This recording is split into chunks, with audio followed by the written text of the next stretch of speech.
Hello world, it's RationalPi, and I'm here today for a Draw Your Life video for our 100th video on YouTube. A lot of popular YouTubers have already done something like this, and basically what it is I'm going to draw a nice little picture for you, and then I'm going to talk about it, and I'm going to talk about my life, where I've been, and how we got to where we are today. So, forewarning, I am horrible at drawing, and it's just going to be a bunch of stick figures and some very crude drawings of the things that I want to talk about. It's mostly going to be words, but let's go ahead and jump right on in. Well, first, I was born in Oklahoma in 1988, so that makes me 27 years old. I'm pretty old, I know. I was born in Midwest City, Oklahoma, right next to the Tinker Air Force Base, and I have an irrational love for this state. Oklahoma State University, which is my alma mater. I got my undergraduate degree in mechanical engineering. I just had this ridiculous love for the state. I'll probably never leave. I'll probably always be here the rest of my life. And even though I don't always agree with the things that go on here in terms of politics and the way people act and stuff, it's a great place to be. But now I live in Stillwater, which is the home of Oklahoma State University, and I've lived here for the last 5 years. And that's where I call home. So a little bit of my family, and to understand kind of where I come from, you have to understand the relationship I have with my biological parents. Well, my mother and I never really got along ever since day one. Ever since I was born, I don't think I maybe spent more than 2 days consecutively at my mom's house. I think it just overall came from an inability for her to connect or love something that wasn't herself. She was a very narcissistic person, and she was sick for most of her life. And I don't know if that sickness relayed into not being able to connect with her children, or if it's just something else that got into the way, but all 5 of her kids, just and her, never really seemed to gel very well. And me especially, as the one of the oldest of the kids. I don't know who my father is, and that I'll be talking about here in a little bit, but so I don't know a lot about my family history. All 4 of my siblings, they're only half siblings, so that kind of gives you an idea into my mom's love life. She was divorced and remarried, and had kids with all different men. Only 2 of my siblings are actually full siblings. But one of the good things that came out of my mom not being able to care for us is the fact that I got to live with my aunt. My aunt herself, she loves angels a lot. That's kind of her favorite thing in the world. But to me, she was very much like a guardian angel. She's probably the most influential person in my life, and that is not even remotely close to the words that I could say about her. She raised me from birth. Basically, I came straight out of my mom into her hands, and I never left until I was about 20 years old and got my own apartment, of course. But the funny thing is that her daughter, Tracy, within almost an hour of me being born, put a McDonald's French fry in my mouth, and that was the very first thing I've ever eaten in my life. So I was destined to be a fat man. So there was just no other way that my life could have shaped out besides me being a fat guy. So I cannot put into words how much I thank her for everything she's done for me. And so if it wasn't for her, I don't know where I'd be. So back to my father. I don't know who he is. I have no idea. My mom, the only promise she's ever kept in my whole life was not telling me who my father is. She promised me several years ago that she's going to take that identity to her deathbed. And honestly, I don't think she even knows. I really don't. And, you know, there's just so many questions that go along with not knowing who your father is. Who I am, who I was, who I should be. You know, my heritage, my race, everything about me is a big mystery. So there's just so much of my life that I don't know because I don't know who my father is. And I didn't really have much of a father figure until I joined an organization that means a lot to me. And I joined when I was 12. It's called Team LA.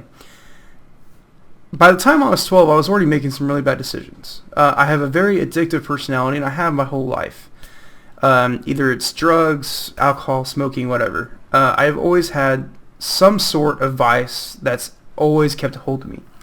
And DMLA helped teach me about myself, teach me how to make friends, taught me how to lead. It is founded by the Masons, who are not a cult. If you have any questions, you can always leave a comment below, and I'll be more than happy to answer them for you.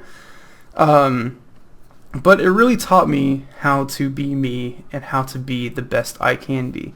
Now, I still had these vices, and I still had this now prescription drug problem all the way through my DMLA career. And in my DMLA career, I was able to lead, even on an international level. And my DMLA career is very colored. It's very extensive, and I won't go into that here. But there was one person who overshadowed everybody, who, after my aunt, has been the most influential person on my life. And that was my beautiful wife, Miss RationalPi. We married on 3/14/2011. And so that's where the pi in RationalPi came to be. We got married at 1:59 p.m. to kind of complete the set. We were originally going to wait until 2015 to get married to complete the pi theme, but we got married for tax reasons. Let's call it what it is. This is the reason why pi is such an important number to me. Not because I'm an engineer, not because I got my degree in mechanical engineering. Not all of that. It's because of her. She is beautiful, wonderful, and without her, I'd still have many of the vices that I have to this day. So thank you, Miss RationalPi. Thank you so much.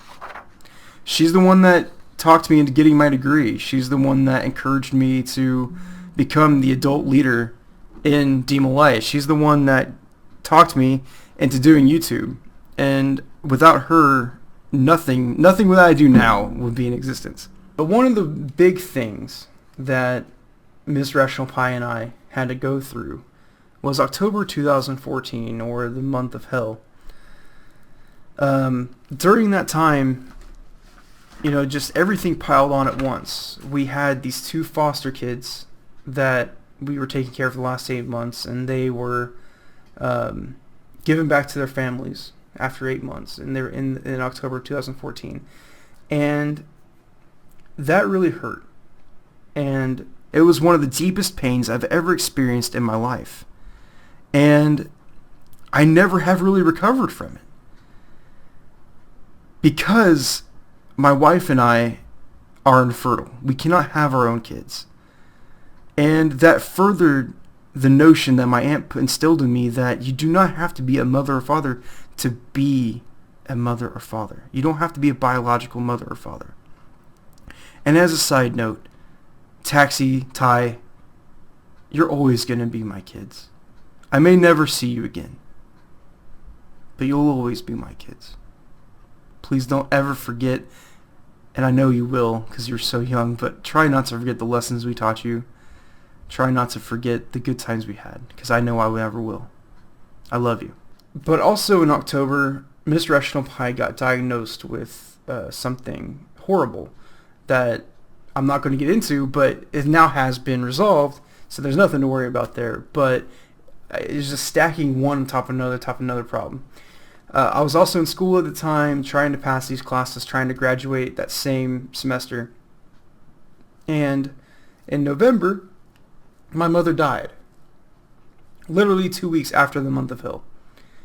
And that was a very conflicting time for me, because while I never really liked my mother, it was still tough to see her pass away. So how does all of this relate to YouTube? Well, creativity is something that ever since I was a kid I've always wanted to do, but I have no talent whatsoever in.